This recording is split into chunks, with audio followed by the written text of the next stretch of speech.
नमस्ते भारत। आप सभी लोगों के बीच में एक बार फिर से मैं उपस्थित हो गई हूं। तो निवेदन सबसे पहले मेरा वही कि प्लीज आप सब लोग इस वीडियो को लाइक कीजिएगा, अंत तक देखिएगा, शेयर कीजिएगा और साथ के साथ मेरे यानी आपके अपने चैनल ममता पेन्यूली काले उवाच को सब्सक्राइब करते हुए बेल आइकन को प्लीज जरूर हिट कर दीजिएगा, ताकि जब भी मैं लाइव आऊं, कोई रील या वीडियो अपलोड करूं तो उसकी नोटिफिकेशन आप सभी लोगों को तुरंत मिल जाए। आज एक बार फिर से पत्तलकार महोदय जो एक है, उनकी सच्चाई आपके सामने रखने वाली। चाटुकारिता भी एक कला है, इनकी पत्रकारिता में आपको दिखाई देगी। यूट्यूब ये चलाते हैं, पहले मेन स्ट्रीम मीडिया में हुआ करते थे। नाम है मिस्टर अजित अंजुम। अजित अंजुम साहब को ऐसा लग रहा है कि महाकुंभ से सबसे ज्यादा परेशानी है।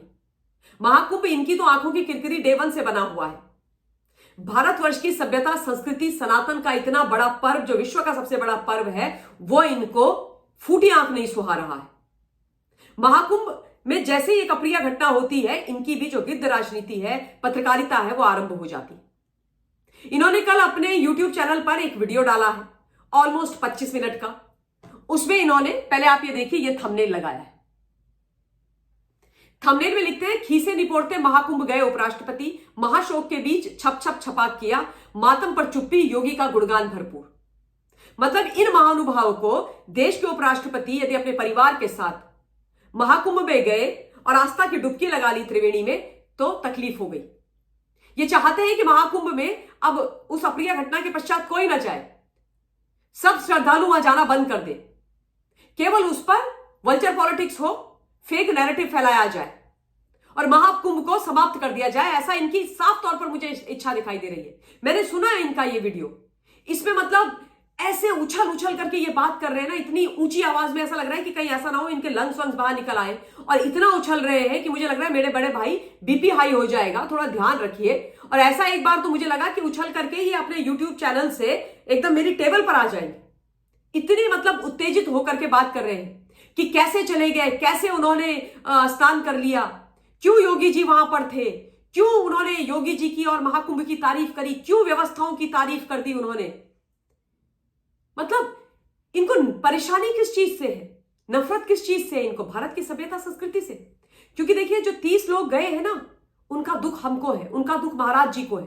उनके लिए सब कुछ महाराज जी कर रहे हैं, जो गए उनके लिए भी और जो घायल है उनके लिए भी। ये लोग सिर्फ और सिर्फ गंदी राजनीति कर रहे हैं, गंदी पत्रकारिता कर रहे हैं। कुछ लोग, इनको उनके जाने का कोई दुख नहीं है, या आपदा को अवसर बना करके इस प्रकार की राजनीति कर रहे हैं। और मैं आपको बता दूं, 1 तारीख को जगदीप धनखड़ जी वहां पर पहुंचे थे और उस दिन प्रयागराज के अंदर 77 देशों के जो डिप्लोमेट्स हैं, वो अपने परिवारों सहित पहुंचे थे। टोटल 188 मेंबर्स का डेलीगेशन वहां पर था, जिन्होंने त्रिवेणी घाट में आस्था की डुबकी लगाई थी। इनका वश चले तो ये उनको भी रोक दे। इनको लग रहा है कि विदेशी लोग, बड़े बड़े डिप्लोमेट्स कैसे आ रहे हैं अपने परिवार के साथ, कैसे आस्था की डुबकी लगा रहे हैं, और ये बोल रहे हैं कि क्यों चले गए, क्यों जगदीप धनखड़ जी ने तारीफ करी। मैं आपको पहले जल्दी से वो सुनाती हूं जो जगदीप धनखड़ जी ने वहां पर बोला है। उन्होंने क्या बोला है जगदीप धनखड़ जी ने, वो सुन लीजिए आप। उन्होंने ये बोला कि यह ऐतिहासिक है, अब तक दुनिया में कहीं भी इतने अच्छे लोग इकट्ठा नहीं हुए और यहाँ के प्रशासन ने इतनी अच्छी व्यवस्था की है, जिसे देख करके मैं आश्चर्यचकित हूं। मैंने भारत में ऐसा कभी नहीं सोचा था कि ऐसा कार्यक्रम आयोजित किया जाएगा। एक दुर्भाग्यपूर्ण घटना घटी, लेकिन आप देख सकते हैं कि कितनी जल्दी सब कुछ संभाल लिया गया। यूपी के सीएम योगी आदित्यनाथ द्वारा की गई व्यवस्था इतिहास में दर्ज हो गई है। आप बताइए इसमें क्या गलत लिखा है? घटना हुई, भगदड़ हुई, उसका इन्वेस्टिगेशन चल रहा है, हमने अपने प्रियजन खोए, उसके बाद विद इन नो टाइम स्थिति को कंट्रोल कर लिया गया। और आज भी जिम्मेदारी से बोल रही हूं, जो पहले दिन बोला था कि अगर महाराज जी नहीं होते तो 30 नहीं, ये संख्या हजारों में जाती, 2, 3, 4, 5, पता नहीं कितने हजार लोग जाते हमको छोड़ करके। तो अगर व्यवस्थाएं वहां पर अच्छी हो रही है, सिचुएशन को कंट्रोल कर दिया गया है, नॉर्मलाइज कर दिया गया है, श्रद्धालु आ रहे हैं, महाकुंभ में डुबकी लगा रहे हैं, तो अजित अंजुम को इसमें क्या गलत दिखाई दे रहा है? क्या तकलीफ हो रही है मिस्टर अजित अंजुम को? क्यों इनके पेट में दर्द हो रहा है? क्यों ये अपने घर के कमरे में बंद बैठ करके इस प्रकार की बातें लिख रहे हैं? क्यों ये कह रहे हैं कि भाई कैसे इन्होंने व्यवस्थाओं की तारीफ कर दी? क्यों ना करें व्यवस्थाओं की तारीफ भाई, अच्छी व्यवस्थाएं हैं तो तारीफ तो होगी, क्यों नहीं होगी। और बिल्कुल महाराज जी का नाम इतिहास में इस घटना को लेकर के दर्ज होगा कि कितनी अच्छी तरीके से उन्होंने पूरा काम किया था। और अब मैं मिस्टर अजीत अंजुम जी से यह बोलना चाहती हूं कि बड़े भाई, अगर आप इतने फेयर हैं और आप इतनी फेयर जर्नलिज्म करते हैं, तो 1954 में जो स्टैम्पीड हुई थी, जिसमें संख्या हजारों में थी मरने वालों की, जो छुपाई गई हमसे, उस पर बात कर लो। जब वहां पर देश के प्रधानमंत्री जवाहरलाल नेहरू जी थे, और 2013 में जब अखिलेश यादव सीएम थे, तब जो स्टैम्पीड हुआ था जिसमें 40 से ज्यादा लोग मरे थे, उसके बारे में बात कर लो। पर आपसे बात नहीं होगी तो मैं आपको बता देती हूं बहुत इंपॉर्टेंट फैक्ट। 1954 में, जिसके बारे में मैं कई बार बात कर चुकी हूं, जब वहां पर स्टैम्पीड हुई थी और उसके बाद एक कमेटी का गठन करके इन्वेस्टिगेशन हुआ था, तो साफ शब्दों में यह बताया गया था, यह पता चला था कि वहां पर शासन प्रशासन की गलती थी, लेकिन उनको जिम्मेदार नहीं ठहराया गया, और जो सत्य और तथ्य थे वो भी छुपाए गए। जो वीवीआईपी थे उनको तो गायब ही कर दिया सीन से। यह बताया ही नहीं गया कि वहां पर कोई वीवीआईपी था, और किसी वीवीआईपी की के ऊपर सारे लोग वहां पर लगे हुए थे, उनकी व्यवस्था में, उनको प्लीज करने में, उनको प्रसन्न करने में, और इसलिए वहां पर बेचारी जो जनता थी, जो 50 लाख के करीब घाट पर उस समय उपस्थित थे, वो मर गए हाथी के बिदकने के बाद। यह नहीं बताया गया था, पर इस पर अजीत अंजुम बात नहीं करेंगे। उसके बाद एक इतिहासकार हुआ करते हैं जिनका नाम था कामा मैकलिन। उन्होंने अपनी किताब में सच्चाई बताई थी, और उन्होंने बोला था कि कैसे बिना व्यवस्था के लोग इधर उधर घूम रहे थे, क्योंकि वहां पर वीवीआईपी प्रोटोकॉल लगा हुआ था। वहां पे वीवीआईपी यानी जवाहरलाल नेहरू देश के प्रधानमंत्री आए हुए थे, और उनकी सेवा में, उनको खुश रखने में, उनका ध्यान रखने में पूरा शासन प्रशासन लगा हुआ था, और इसलिए यह अप्रिय घटना हो गई, है ना।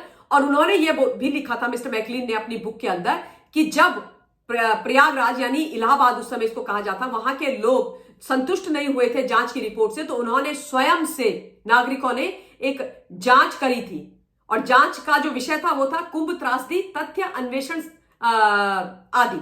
इसके लिए समिति बनाई गई, और उस समिति की रिपोर्ट ने यह खुलासा किया था कि वीवीआईपी को खुश रखने के लिए यह हादसा हुआ, और इसके लिए प्रशासन जिम्मेदार है। और उन्होंने बोला कि यह हादसा कोई अचानक नहीं हुआ था, इसे रोका जा सकता था, लेकिन प्रशासन जनता की सेवा करने के बजाय सत्ताधारी दल को खुश करने में लग रहा था, और हजारों निर्दोष इस चक्कर में मारे गए। जबकि इस बार मौनी अमावस्या में कोई वीआईपी नहीं थे, कोई वीवीआईपी प्रोटोकॉल वहां पर लगा हुआ नहीं था। हिम्मत है अजीत अंजुम जी की तो इस पर बात करके दिखाएं, जो तथ्य मैंने बताए हैं उस पर बात करें। अब मैं आ जाती हूं 2013 वाले पे। 2013 में जब आजम खान को कुंभ का सरगना हेड बनाया गया था, तब रेलवे स्टेशन में 40 लोगों की मृत्यु हो गई थी भगदड़ मचने के कारण, क्योंकि लास्ट मिनट में जो ट्रेन थी, जिनको जिस प्लेटफॉर्म में आना था, उनके प्लेटफॉर्म्स बदल दिए गए, उसकी अनाउंसमेंट हो गई, स्टैम्पीड हो गया, लोग मर गए।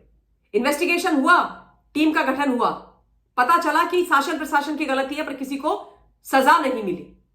उसके अलावा 2014 में इस पूरे मामले में, 2013 के कुंभ में के स्टैम्पीड और मृत्यु के ऊपर कैग ने अपनी रिपोर्ट विधानसभा के पटल पर रखी थी, जिसमें उन्होंने कई गड़बड़ियों का खुलासा किया था। कैग की रिपोर्ट के अनुसार मेले में 59% निर्माण योजनाएं व 19% आवश्यक जो सुविधाओं के कार्य थे, वो मेला आरंभ होने के बाद भी अधूरे थे। यानी जो निर्माण योजनाएं होती हैं, जो काम होते हैं, वो पूरे नहीं हुए थे, लेकिन मेला आरंभ कर दिया गया था। ठीक है, 111 में से 81 निर्माण कार्य बिना टेक्निकल जांच के किए गए थे। किसी भी प्रकार की कोई योजना नहीं बनाई गई थी कुंभ को करने के लिए।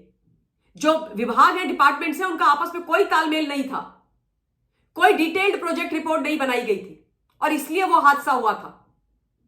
पर इस पर mister Ajit Anjum and gang बात नहीं करेगा। अखिलेश यादव को कटघरे में खड़ा नहीं करेंगे। अखिलेश यादव के लिए नहीं लिखेंगे कि इन्होंने कैसे क्लीन चिट दे दी थी मिस्टर आजम खान को, और कैसे क्लीन चिट दे दी थी खुद को, कैसे ये खीसे निपोर रहे थे तब भी और अब भी, कैसे उनके सर पर इतने 40 लोग, निर्दोष लोगों की मौत की जिम्मेदारी है। उस पर बात नहीं करेंगे ये। क्यों? क्योंकि चमचा पत्रकारिता करनी है ना, है ना। लेकिन आज जो कुंभ, जो महाकुंभ एक साजिश का शिकार हुआ है, उस पर आप इस तरीके की बातें करोगे, इस तरीके की बातें करोगे, और आपको क्या लगता है कि सब लोग चुप बैठे रहेंगे? कदापि बैठे नहीं रहेंगे भाई। हिम्मत है तो इस विषय पर सच्चाई से बात करके दिखाइए मिस्टर अंजू। इन्हीं शब्दों के साथ इस वीडियो के लिए इतना ही। बहुत बहुत धन्यवाद। जय हिंद।